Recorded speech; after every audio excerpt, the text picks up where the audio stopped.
How's it going, ladies and gentlemen? My name is RuffledRowlit. We got some new Pokemon leaks, rumors, reveals from somebody who actually got to play the game. They shared a bunch of information to PoriLeaks on Twitter, so I thought we'd get into it right off the bat. Starting things off, PoriLeaks is a leak aggregator, leaker sometimes, and also just a nice individual who shares a bunch of stuff. And basically, PoriLeaks had an interview with one of the people who's been playing the game secretly in the background, and the person provided proof that they've played the game and they have been finishing the game. And as such, we're going to take a look at what they said in this little interview of theirs about some of the information of, ZA that we may not have known as of yet. So fair warning, there will be spoilers here. Just there's got to be spoilers, potentially some story stuff. Nothing, I think, massively major.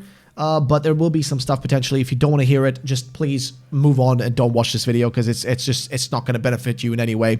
Yeah, so I thought we'd get into it and see what it's all about. So sit back, relax, and let's get started. First things first is this. This is an opinion, though. So they ask him, quick question on your experience so far. What is the worst design in your opinion? Well, the guy replies saying it's either Feraligatr or Starmie. And this would make sense given that Starmie's Mega is literally just regular Starmie with long legs.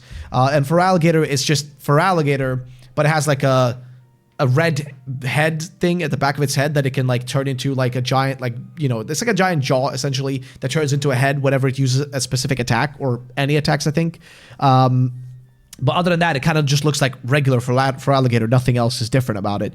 So that would make sense based on the leaks. The second question is also about this exact same thing, which is the worst one, it is quick question on your experience so far. What are the best Mega designs?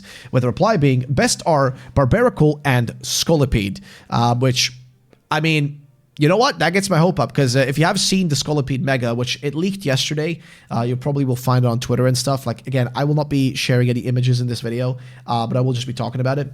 However, that would make sense. And Barbaracle being one of the best ones, that's got me interested because Barbaracle is a Mega that is happening, but that we have basically seen nothing of. Like, almost all the other ones have been leaked at this point. But Barbaracle is just, I don't think I've seen any mentions, any images, nothing about this thing. So it's kind of interesting to see it being talked about. But next question was, can I enter the clothes shops? The answer was vast majority, no.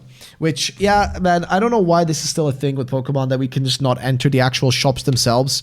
Instead, you just it's like a fake entrance, right? A fake door that just loads you into a menu. Hopefully on Switch 2, that menu will load faster because I remember in Scarlet and Violet, it took a while to load into the actual shops and stuff. Like it would take the loading screen would take a bit of time, which kind of sucked ass. But hey, I mean, this is kind of dog shit, not gonna lie. I don't like the fact that they're not going to be making actual shops you can browse and walk around it and stuff. It's kind of lame, but oh well. Next thing though is, and this is again an opinion piece, which is, how are we feeling on this one, by the way? Rate the Mega Pyroar out of 10.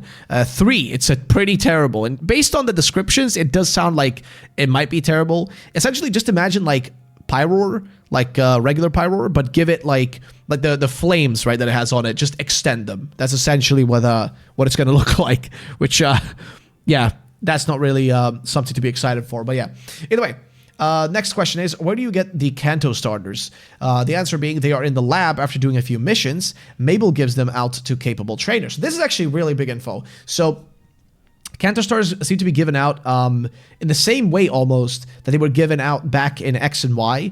So they're at the lab, except it's not Sycamore's lab. Now Mabel is the one who runs it. And Mabel is, I think, also essentially the one who also gives us our regular starter. But yeah, they're in the lab after doing a few missions. Mabel gives them out to a capable trainer. So yeah. Also, there's a big reveal, like in a second we'll read about this, which is pretty crazy. Let's see. So here is where they have like a giant Q&A where they ask a bunch of questions, again, but it's more summarized. So here's what they say. And I think we can look up this entire thread to see everything. So we're going to start with this one here.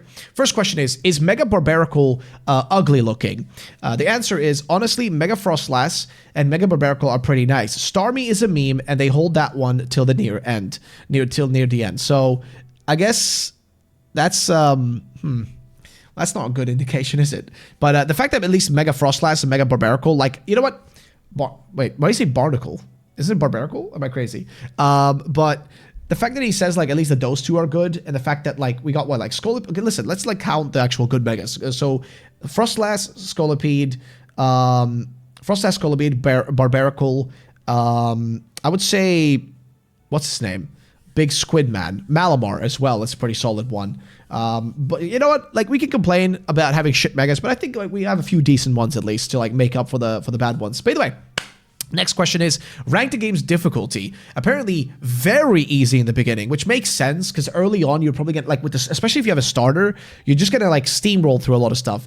But it says very easy in the beginning, then the game kind of launched forward and got progressively harder. Some of the final fights are so chaotic that I died several times, which yes, that sounds about right. That does seem to kind of track with the way the game's gameplay actually works. Like from the little bit of the game that I actually got to play and try out like at Gamescom and stuff, I could tell when I did like the early, like when I did the ZA Royale, which those battles were like very early on, because I didn't have a lot of Pokemon to like switch between or anything like that. It was very early on. I could tell it was pretty easy to take most people down. However, when I did the battle against like the Mega Absol, you could tell that there's definitely a difficulty like spike there in terms of how hard it would be. And I could only imagine that later into the game, as you're going up against like, you know, crazier and crazier teams and harder and harder Pokemon and more megas, that, you know, you're going to be constantly switching between Pokemon, constantly throwing out attacks. It's going to be probably pretty chaotic, so I can believe that. Next question, though, is, does Feraligatr look better animated? And he says, only when it attacks and the extra red head forms with his arms. So yes, basically, the top of its head goes down, its arms go up, and it forms literally like a, you know, essentially like a head that looks red. Otherwise, it looks very bad. It would have been better if the extra red skull would have been partially closed all the time. Which, yeah, I guess I agree with that, but I don't know why they didn't do that. Next question is, where's Eevee? Which is a very strange question, but all right. So apparently there's a wild zone near the end that has Eevee, but you can probably get one earlier through the missions that you can do. Okay, so this is good to know. Apparently, Chespin, Froakie, and Fennekin are also available through quests around the city before the wild areas with them appear. Ooh, but okay. So I would assume then that that's a way to get them early on. However, if you want to shiny hunt them, you still need to unlock the wild zones. Okay, cool. Now, have you seen the Hoenn starters? Not yet, even though I just hit credits. All right, so Hoenn starters may not be available. I mean, maybe the guy will find it later. Again, we're basing this off of just information he's received after playing the game, you know, for 20 hours. There may be way more stuff. But they actually ask him here, how many hours have you played so far? He says, I'm coming up on 20 hours, I think, and just got Zygarde's Mega Stone. And yes, Zygarde gets a Mega for the final cinematic, I think. And then he asks him to rate the game here, and he rates the game 8 out of 10. Then we have a second line of questioning down here, which is this one, where the question is, where can I find Porygon? Of course, Poryleaks.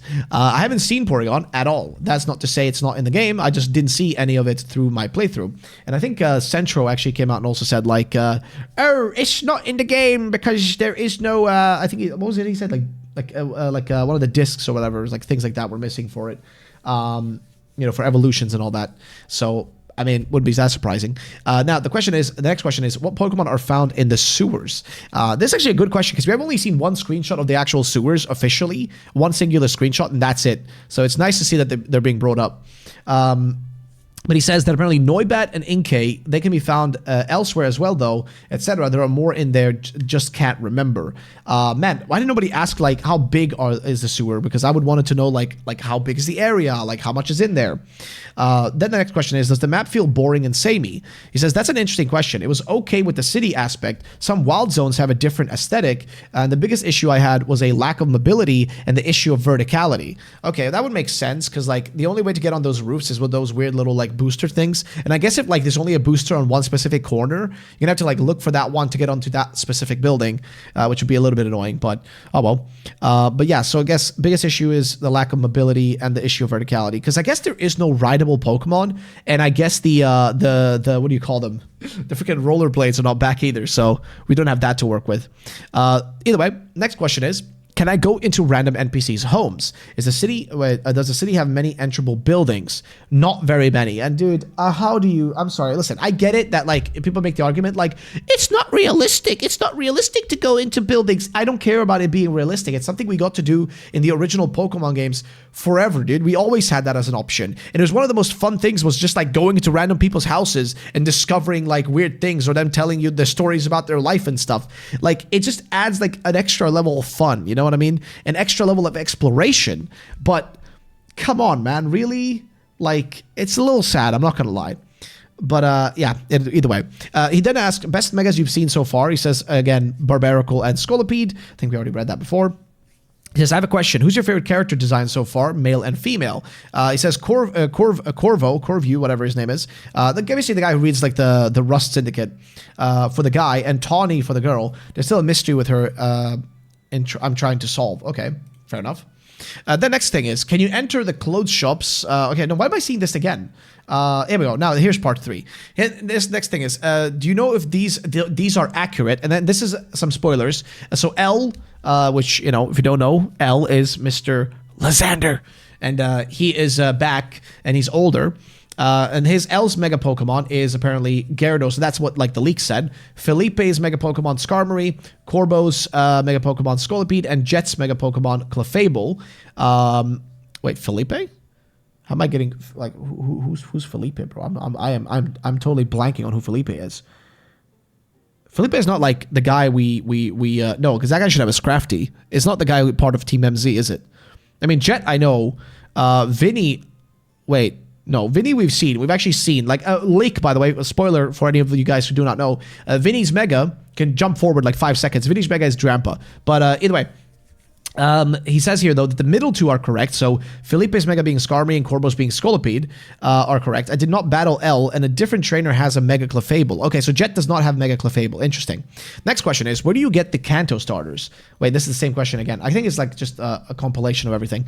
They're in the lab again after doing a few missions. Mabel claims the old professor told her to give them out to capable trainers. Okay, cool. Let's see. Now, last part, which is, again, can you enter the clothes shops? Vast majority no. And then rate Mega Excadrill out of 10. He saved my ass so many times in the playthrough. Design-wise, 8 out of 10. Gameplay-wise, the thing is a lifesaver. Which, I mean, fair enough, dudes. I'm kind of curious now to see like what Excadrill is going to look like, of all things. And here's the end of the actual Q&A. When this is like probably the biggest thing for all the shiny hunters. Are there any free shinies? Any shiny freebies? Apparently, the guy says one of the early quests in the game allows you to get a shiny Mareep, just like in Arceus with the shiny Ponyta. Which, hey, okay, cool. Absolute cinema on that. Hell yeah, man. We get a shiny Mareep for free. Which I like that they have that. That's kind of neat because hopefully that's also an introduction to how shiny hunting might work in this game. And like maybe indicates like this how the sound effect looks and how the actual like, you know, shiny stars and stuff when you like you know, battle and stuff look. I'm hoping that's what this indicates, but I don't know, man. It's at least cool. So a free shiny Mareep is pretty based. Next thing, how long is the time skip? Apparently the game is set 5 years after X and Y. And then the next question is, well, actually 5 years after X and Y is not that long. You'd expect it a little bit longer because, I mean, some of the characters that you see that have aged, like I want to say Lysander, if you've seen like the leaked image of him, my man looks like he's aged like 15 years and not 5 years. So it's a little bit interesting that it would be 5 years after those events, but okay. I don't know how he proves that that's exactly 5 years. Maybe somebody mentions it in the game, I would assume. But next thing though is, did you find the fossil Pokemon in the game anywhere? He says fossils, yes, not the wild though. Okay, so fossils, I'm assuming would just be around the map as items that you pick up, or, you know, maybe down in the sewers or something like that. Actually, down in the sewers would make the most sense. But that would be totally reasonable. They just get the fossils, and they ask, do you restore them in the lab? I says, I assume so. I haven't done it yet. I think that it will probably be all from me. I hope I was a bit helpful. Game is fun, and I can't wait for everyone to hop in and discover all the secrets I haven't found yet. End of the interview. So yeah. Most likely the fossils will be something that you get your hands on purely by just like finding them out in the open world, like the items themselves, the fossils, and then probably taking them just over to Mabel's lab, or I guess like not Lysander, fucking what's his name, man? Oh, dude, it's too early in the morning for me to do this again. Basically, just a lab that's surrounded by Sycamore. There we go. If you end up like, you know, going to Sycamore's lab, you're probably going to be able to find somebody there who can restore it for you. Shouldn't be anything else. Shouldn't be more complicated than that, I'm pretty sure. But yeah, that's going to be it for, I think we've gone through most of the important stuff. We're going to check if like anything else came out. We actually have, oh yeah, so this is Centro, who shared like the shiny colors of different Pokemon. So I think this is going to be massive for some of you guys, but he says that Mega Dragonite Shiny does have blue skin and purple eyes like Dragonair. Yes, let's go. You know what, that mere fact makes Dragonite's Mega absolutely sick to me, because that's going to be great. Dude, it's not going to be green. It's going to be blue. Let's go. Next one is Scrafty has a purple hood with a black mohawk. Okay. I'm assuming he's talking about Mega Scrafty here. I'm assuming this is all the Megas, right? So the Mega Scrafty is a purple hood with black mohawk, okay? Skarmory is silver, like the non-Mega. Interesting. That's going to be interesting. Then it says Hawlucha is its usual shiny colors. Okay, that's fine, I guess. Pyro is white and gold. Okay, you know what? Okay, all right, they cooking. Okay, you know, like they cooking. Fair enough. Then we have Victreebel, Malamar, and Phalanx, same normal shiny colors. Okay. And Scolipede, like normal Whirlpede colors. Okay. Really? Interesting. That wouldn't have expected that, but all right. And I think that's pretty much it. I think we've gone through all the important stuff. Yeah, I don't know. I don't think I've missed anything. I think we've gone through all the important stuff, all the main things you need, like we need to know. And I think that's pretty much it, guys. I don't think I missed anything. Hopefully I got everything like cleared out for you guys, and that's it. That's the leaks for now. That's the information, and hopefully you guys enjoyed this video. If you did, then you know, do all the YouTube stuff that you got to do, all the likes and the subscribbles and all that would be appreciated. And I'll be back again later with more videos. So thank you for today, and I'll see you all in the next one. Peace out and bye bye, ladies and gents.